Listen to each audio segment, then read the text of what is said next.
Anyone with lungs can get lung cancer. While we don't have any type of universal early detection, it is important to listen to your body, but it's also important to understand no one deserves lung cancer. I do have EGFR-positive lung cancer, which is epidermal growth factor receptor. So we have EGFR proteins all over our body. That's what repairs the tissue. But EGFR-positive lung cancer is something different. It's like a light switch is turned on and you can't turn that light switch off. My story didn't start with my own diagnosis. It started with actually loss. When I was 13, I lost my dad and 2 grandparents to lung cancer.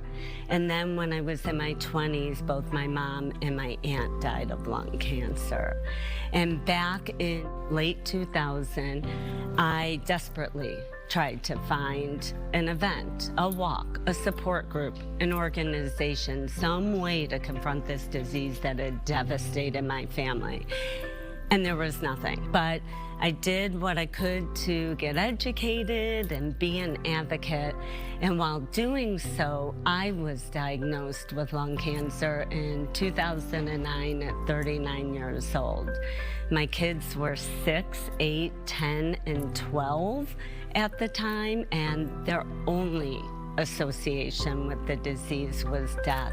They were scared, and my biggest fear became reality. I was following in my family's footsteps, and at the time, really, there still wasn't any promising research that convinced me my path would be different.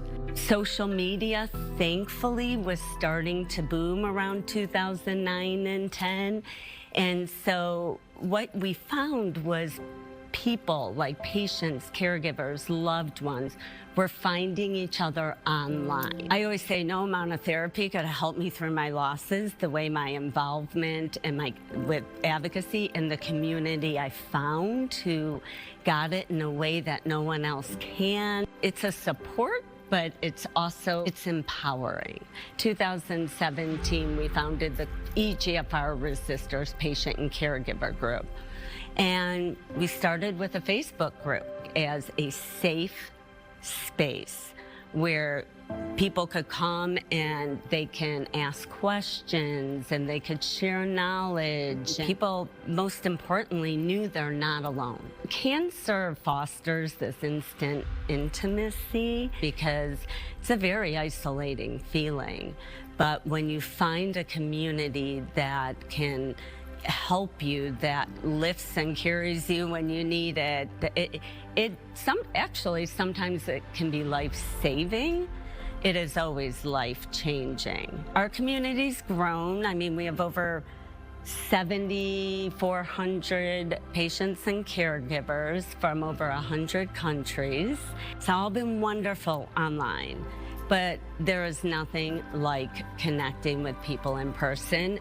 Nobody should ever have to suffer in silence like my family did.